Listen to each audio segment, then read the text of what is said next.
Syair lagu Untuk Apa Lagi yang legendaris dan fenomenal di era 90-an itu seperti mengisahkan jalan hidup sang pencipta sekaligus penyanyinya Dedi Dores.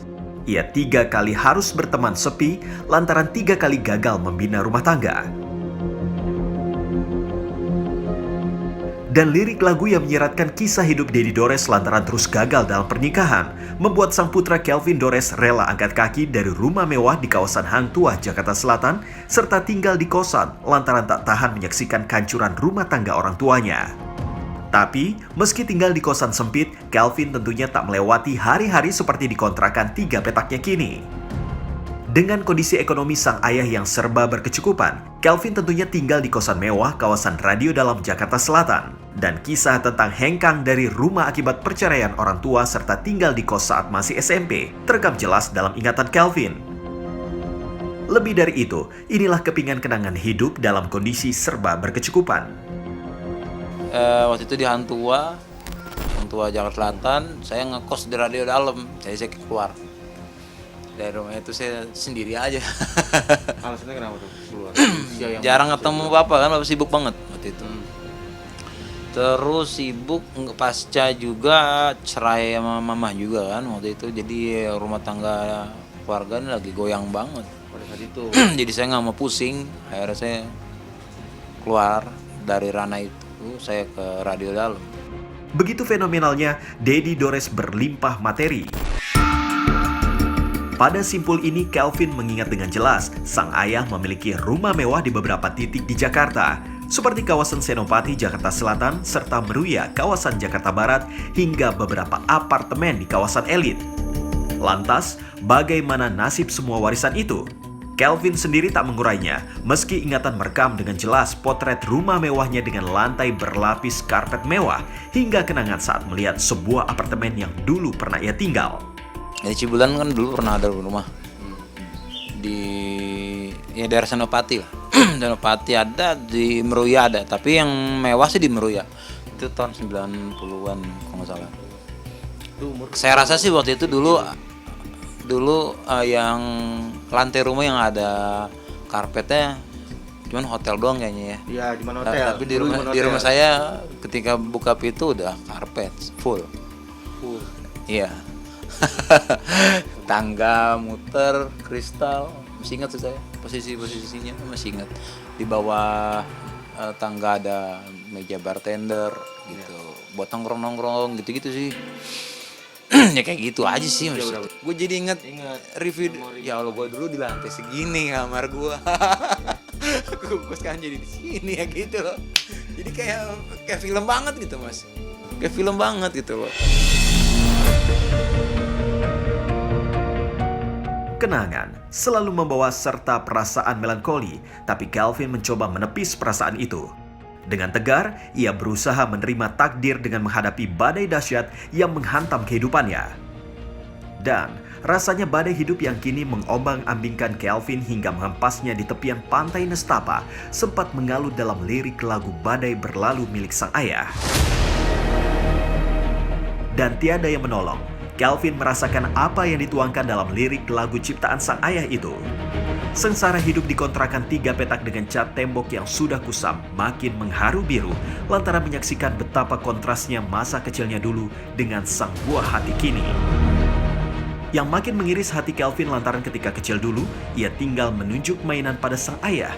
Malah kini dirinya sebagai seorang ayah tak bisa membeli mainan untuk sang buah hati. Ia bahkan harus menunggu 3 tahun demi bisa membeli sebuah mainan seperti yang diperlihatkan pada tim insert investigasi. Wah, kayak gini nih, 3 tahun lalu gue gak sanggup beli ini, jujur aja.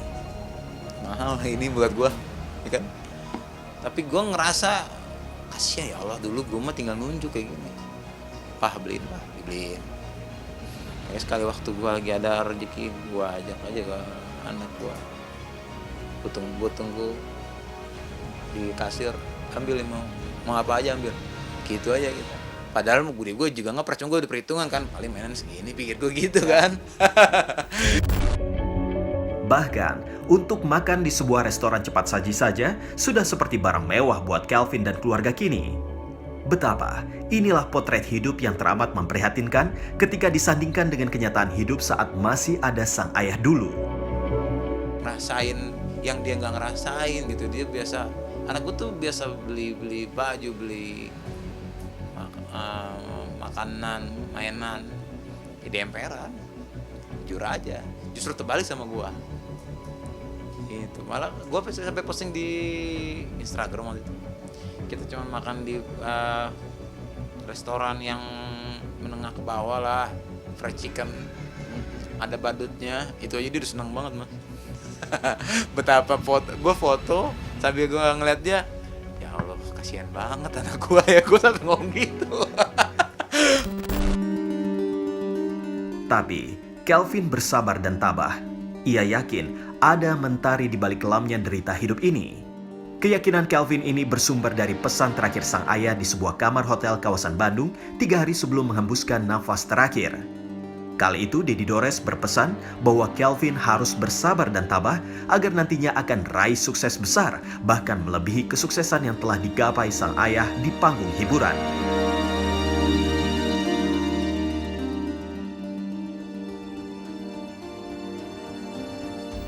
Terus ngomong gini, mesti sabar, itu bakal lebih hebat dari papa.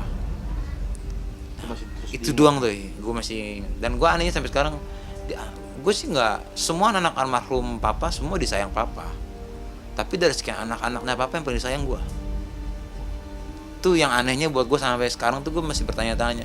Tapi kalau lu cuman faktor luck, gue anaknya Pak Haji Oma Irama, gue anaknya Dedi Dores, tapi lu nggak action, buat apa? Kan gitu. Ya kan? Jadi ini kalau bahasa Inggrisnya everything to do. Wah, keren nggak tuh? Jadi segala sesuatu tuh kita harus kerjakan dengan soul-nya kita, jiwanya kita. Kalau lu udah bercermin sama diri lo, wah bapak gua harus harum, gua harus ngarumin juga. Kan gitu. Kelvin yang kini hidup di kontrakan 3 petak tak lelah berjuang, bermandi peluh dan air mata. Tak sekedar sebagai tulang punggung keluarga, perjuangan agar dirinya bisa menyamai bahkan melebihi pencapaian sang ayah demi membahagiakan sang bunda sebelum pergi menyusul sang ayah dalam keabadian. Bukan buat saya sih sebenarnya, buat anak-anak, ya buat mama juga sebenarnya. Saya pengen tuh, mama udah tua kan, saya pengen tuh sebelum mama, namanya orang pasti kan meninggal, pasti kan mati kan, semua orang nggak ada yang abadi kan gitu kan. Saya pengen sih sebelum mama nggak ada, saya harus jadi orang gitu sih. Kayak saya kejar target, nggak apa-apa deh gua, kalah menang gitu, makanya saya tingkatin nyanyi lagi. Tapi nanti waktu juga yang akan membuktikan bahwa apakah benar anaknya ini bisa mengikuti jejak bapaknya atau tidak, prestasinya bisa sebesar bapaknya atau tidak, itu semua seiring berjalannya waktu yang membuktikan.